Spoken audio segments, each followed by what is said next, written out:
language can be very confusing for me. It takes me longer than the average person to process conversations. And although I'm good at making conversation, it can take me longer than normal to respond. But neurotypical people find language confusing too, and it can lead to some people misperceiving who I am. That is why I would like to explain what is meant when we talk about autism spectrum, ASD. Sometimes when people think of this word, they think of the autism spectrum as being like this, a very linear looking spectrum which gives people the impression that people range from being a little autistic to very autistic.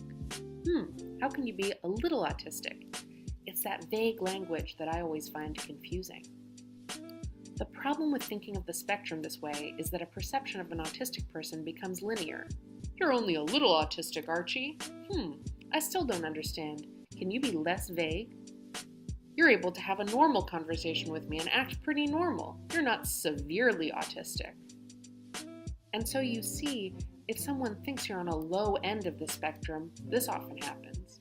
Archie, you can handle all of this just fine. You're not that autistic.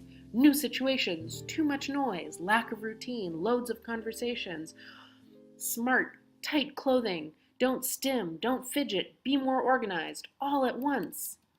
Act like everyone else. Try to fit in more. Information overload. How can you be tired? Everyone does this every day. You're just being lazy. Wow, you're being so overdramatic. Get over it. Whoa, you're more autistic than I thought. I'm going to relabel you on this spectrum. Since you're very autistic, I don't think you should have a job, just to be safe, you know? And if you're seen as being on the high end of the spectrum, it can lead to some people labeling you as being incapable of doing anything at all. The truth is, though, someone who is neurodiverse in some areas of their brain will also be no different to your average person in other areas of their brain. You see, the autistic spectrum looks something more like this. The spectrum consists of many different traits, or ways in which the brain processes information. Some traits create difficulties in everyday life, hence being diagnosed. Language, motor skills, perception, executive function, sensory filter. But also, many traits are useful in everyday life. Each person with autism will have a set of traits all in different areas of the spectrum. The areas where they don't have a trait will function no differently to a neurotypical brain, but may be affected by circumstances. For example, I'm good at making conversation, language, but I get sensory overload in loud and crowded spaces, which then makes conversation very hard for me. And so another autistic person might be very happy in loud crowds, but find conversation hard in general. You could say I'm just a real party animal. You can see with this spectrum then that not every autistic person has savant skills, or that someone who can't communicate verbally might still understand what you're saying, but just need a different way to communicate, such as sign language. It shows how not every autistic person acts the same way, and we are all capable of varying strengths and weaknesses. Sometimes, if someone is diagnosed as being on the spectrum and informs another person of this, it's so that they can get some understanding and respect for the things that they are unable to do. But it is also so that they can cooperate with the world around them, so that they can be the best in the things that they can do.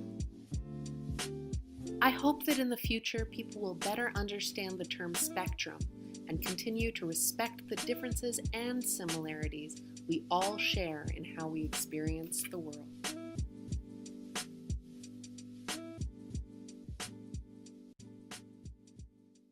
So I am joined now by a panel of folks on the autism spectrum. For people who don't know, what is autism to you? Autism is a pervasive developmental disability, which means that it's a full-body difference that the traits mimic a developmental issue, that it doesn't really have much to do with developmental delay or developmental whatever. It's just the traits will mimic children or various developmental milestones. A lot of the things that are seen as autistic traits, I think, are symptoms of living in society as an autistic person. It is a name that we've given to a constellation of ways that a person exists in the world and interacts with the world around them, which means how we communicate, how we learn, how we understand language that's expressed to us, how we experience our sensory world. Autism refers to a certain pattern of doing those things in a way that is distinct from the majority or the dominant population. The best source about autism, like any marginalized experience, is always to go to the source, which is us. You're so well spoken. You must be high functioning. Oh, God, I get this one so often and I still don't have a good elevator pitch response. High functioning doesn't actually have to do with how disabled someone is. It has to do with how well they pass as neurotypical. High and low functioning basically just means which way are you going to be f***ed. If you get labeled low functioning, you'll get institutionalized, you'll get segregated in school. If you get labeled high functioning, you'll be f***ed over because nobody will believe you about your disability. If you know one autistic person, you understand autism.